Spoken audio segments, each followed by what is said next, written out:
Chris. Hi Erik, you backed De Ligt's character after a tough international break. He came for you today with a great performance and his first goal as well. Yeah, very pleased, of course. Very happy for him as well. I know he has some very good attributes as a leader, but he's also a very good finisher in set plays, and that is one of the reasons we bought him. And overall, you're very happy with how the game turned out, of course, after the save from Mongo. Yes, also I think that was a turning point in the game. There we got momentum, and there you see how small the margins are. If we against Brighton and we score a goal, and it's crazy, disallowed.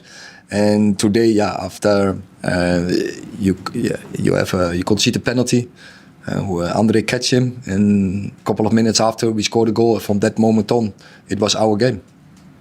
You did worry just before that, the penalty, that Southampton felt like they were in control? Not worried, but you have to find a footnote in the game, and that is every game, especially away from home. There's a good learning for this team how to do this. Erik, we saw a very intelligent, very good performance by Ahmad. I think a lot of people expected Garnacho probably start most of the games this season, but does that show what he brings to the team and how do you see his development? No, actually, Ahmad starts the most games in this season so far because he is progressing very well, and he gives a lot to the team, as you say. You mentioned the word intelligence, yes, and I think he showed this in and out of possession, and he has some attributes what's always very pleasing for a manager and for a team. Carl, was there a number of second half changes? Some players that were injured or not? Is that cramp? Or? It looks like, yeah. And as you know, we had many players on international duty, also players intercontinental, really far away from Manchester, and then go away to Southampton again at Juni, then 12:30. It was a short turnaround for some players, but the lads did incredibly good. That is also what we demand and expect.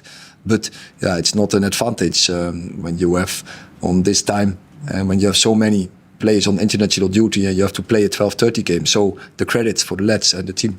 You said before the community shield, your team will take time to come together. Maybe do you feel as if they're coming together better now? I definitely do see in the games from the community shield on that this team is growing, but still needs time. And we have to build this team, but I'm sure we will get there. But it will be hard work. But you see from game to game the improvements. Erik, it felt to me after the Liverpool game that Marcus Rashford came in for a sort of unfair amount of stick, considering the amount of chances he created. But today, after he scored, you can almost see the confidence grow in him visibly. How important was that moment in today's score attack? It's very important, and we don't pay attention what the outside world is telling. But you are right; it was too much negativity to him because he created 2 great chances, 100% chances in that game as well, and also in other games in this season so far. He's playing very well, and he deserved that goal. But you have to work for it, and that is what he's doing in this moment. And then you get a reward. And I think he scored a great goal. He scored already so many goals for Manchester United, and he, on his age, the number of goals is amazing. And I'm sure he will score many more goals. But to get into a season for every striker is so important to be on the scoring list. And then you're building momentum, you're building belief, and then it will come into more goals. John.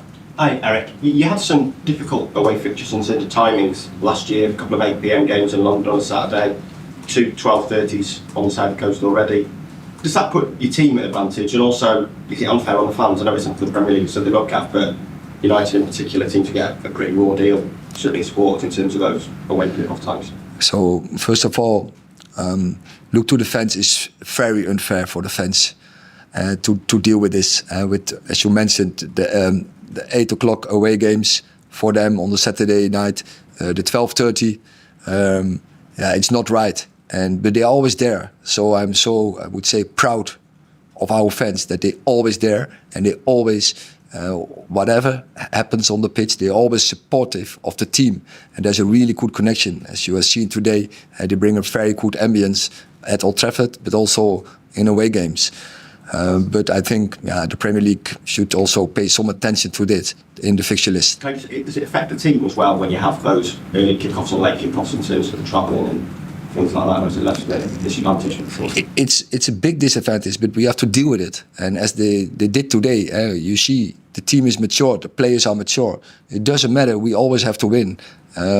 We can't bring any excuse not winning a game. Last question.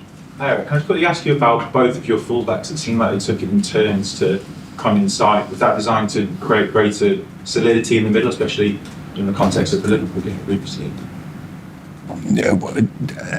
Sure, but that is what we want to be more often, to build such constructions. But we have there also some new players who we have to integrate in the team, and that needs time to recognize the timings, to get in the right position, and they are capable to doing that. And when we work better, we will have a better in possession game, but also take more control in moments we lose ball. Okay, thank you. Thank you.